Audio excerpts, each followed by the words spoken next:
Hi అండి. ఈరోజు వీడియోలో అయితే మనం క్లాత్తో ఫ్లవర్స్ ఏ విధంగా చేయొచ్చో ఈ వీడియోలో అయితే చెప్తానండి. ఇప్పుడైతే ఈ క్లాత్ వచ్చేసి సిల్క్ క్లాత్ 4 మడతల మీద ఉంది. 3.5 ఇంచెస్ వెడల్పుతో అయితే తీసుకున్నాను. దీని పొడవు వచ్చేసి 11 ఇంచెస్ అండి. 11 ఇంచెస్ అంటే మనకి ఇది 4 మడతల మీద ఉంది కాబట్టి 44 ఇంచెస్ పొడవు అన్నమాట. ఈ క్లాత్ని అయితే మనము డబల్ ఫోల్డింగ్ చేసి కుట్టు అయితే వేసుకోవాలి. ఈ ఫ్లవర్స్ని మనం ఫ్రాక్స్ కానీ బ్లౌజ్కి కానీ ఎట్లకైనా సరే ఉపయోగించవచ్చండి. మీకు పెద్ద సైజు కావాలితే నేను పెట్టిన కొలతల కంటే ఇంకా ఎక్కువ కొలతలతో అంటే వెడల్పు పొడవు ఇంకా ఎక్కువగా తీసుకుని కూడా పెద్ద ఫ్లవర్స్ తయారు చేసుకోవచ్చు. నేనైతే బ్లౌజ్ కోసం అయితే దీన్ని స్టిచ్చింగ్ చేస్తున్నానండి. బ్లౌజ్కి నడుము బద్ద దగ్గర దీన్ని స్టిచ్ చేయడం కోసమని ఈ ఫ్లవర్ని నేను రెడీ చేసుకుంటున్నాను. ఈ విధంగా డబల్ ఫోల్డింగ్ వేసి కుట్టి వేసుకున్నాక మనము తిరగవేసేసుకోవాలి. నేనైతే చీపురుపుల సాయంతో ఈ విధంగా తిరగవేసేస్తున్నాను. మన ఛానల్లో బ్లౌజ్ కటింగ్ స్టిచ్చింగ్ వీడియోస్ అయితే ఉన్నాయండి.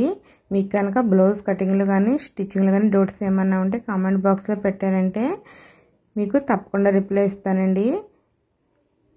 ఈ విధంగా తిరగవేసేసుకున్నాక చివరి వైపున అయితే మడత వేసేసుకుని కుట్టి వేసేసుకోవాలి. ఇటు చివర అటు చివర కూడా రెండు వైపులో కూడా ఈ విధంగా మడతపట్టి స్టిచ్చింగ్ వేసుకోవాలండి. తర్వాత దీని అయితే పక్కన పెట్టుకుందాము. నేనైతే గ్రీన్ కలర్ క్లాత్ తీసుకున్నాను. ఏ కలర్ క్లాత్ అయినా పర్వాలేదండి.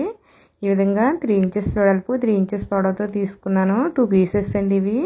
వీటిని అయితే నేను వీడియోలో చూపించే విధంగా మడతపట్టి నేను మార్కింగ్ చేసే విధంగా మార్కింగ్ చేసుకుని కట్ చేసుకుంటే మనకి ఇవి రౌండ్ షేప్లో అయితే వస్తాయి. ఈ విధంగా కట్ చేసుకున్నాక చుట్టూ కూడా కుట్టు అయితే వేసుకోవాలండి. ప్లీజ్ అండి వీడియో అయితే లైక్ చేయండి, ఛానల్ని కూడా సబ్స్క్రైబ్ చేయండి. మీరు ఈ వీడియో లైక్ చేస్తే ఈ వీడియో ఎక్కువ మందికి వెళ్తుంది.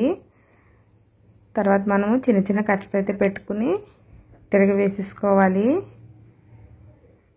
ఈ విధంగా తిరగవేసేసుకుని మనము ఓపెన్ వదిలేసాము కదా తిరగవేసుకోవడానికి, ఆ ఓపెన్ అయితే క్లోజ్ చేసేసి కుట్టు వేసేసుకోవాలండి. చుట్టూ కుట్టు వేసుకుంటే రౌండ్ షేప్ నీట్గా వస్తుంది. కానీ ఇది మనకి ఫ్లవర్ని అడిగినే ఉంటుంది కాబట్టి నేనైతే ఓపెన్ చేసిన దాన్ని క్లోజ్ చేసుకున్నాను అంతే. చుట్టూ కుట్టు అయితే వేయలేదు. ఈ విధంగా అయితే రెడీ చేసుకున్నాక మనము మార్కింగ్ చేసే విధంగా స్టిచ్చింగ్ అయితే వేసుకోవాలన్నమాట. నేను సర్కిల్ని అయితే మార్కింగ్ చేసుకుంటున్నాను. 3 సర్కిల్స్ని అయితే మార్కింగ్ చేశానండి. అలాగే మనం ముందుగా రెడీ చేసి పెట్టుకున్న ఈ ఆరెంజ్ క్లాత్ పీస్ని అయితే మనము చిన్న చిన్న ప్లేట్స్ పెట్టుకుని రెడీ చేసుకుని పెట్టుకోవాలండి. అంటే మనము దీన్ని కొద్దిగా సైజు తగ్గించుకోవాలన్నమాట. దానికోసం అనేసి నేను ఈ విధంగా ప్లేట్స్ అయితే పెట్టేస్తున్నాను. ఈ విధంగా ప్లేట్స్ పెట్టేసిన తర్వాత మనకి ఇలా వస్తుంది కదా. తర్వాత మనం గ్రీన్ క్లాత్కి అయితే దీన్ని స్టిచ్చింగ్ చేసుకోవాలి. మనం మార్కింగ్ చేసుకున్న ప్రకారము దీన్ని స్టిచ్చింగ్ చేసుకోవాలి. మీకు ఎక్స్ట్రా అయిపోతుందంటే కుర్చీలు కూడా పెట్టుకోవచ్చు. చూస్తారు కదా ఇక్కడ కూడా నేను ప్లేట్స్ పెడుతూ స్టిచ్చింగ్ చేశాను. మనం ముందుగా ప్లేట్స్ స్టిచ్చింగ్ వేయకుండా దీని మీద టోటల్ మొత్తం ప్లేట్స్ అన్నీ పెట్టుకుంటా స్టిచ్చింగ్ వేయచ్చు.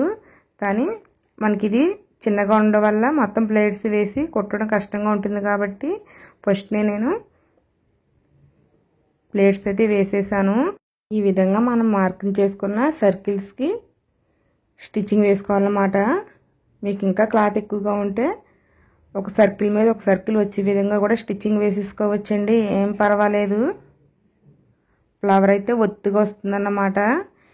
మీరు ఈ ఫ్లవర్స్ని సిల్క్ క్లాత్లతోటి పొట్టు క్లాత్లు నెట్ క్లాత్లతో కూడా స్టిచ్చింగ్ వేయచ్చండి. లుక్ అయితే చాలా బాగా వస్తాయి. చూసారు కదా మనకి ఫ్లవర్ అయితే ఈ విధంగా వచ్చిందండి. ఇదే విధంగా మనం ఎన్ని ఫ్లవర్స్ కావాలితే అన్ని ఫ్లవర్స్ రెడీ చేసుకుని ఎలా కావాలితే అలా డెకరేషన్ చేసుకోవచ్చు. కలర్స్ ఫ్లవర్స్ కూడా తయారు చేసుకోవచ్చు.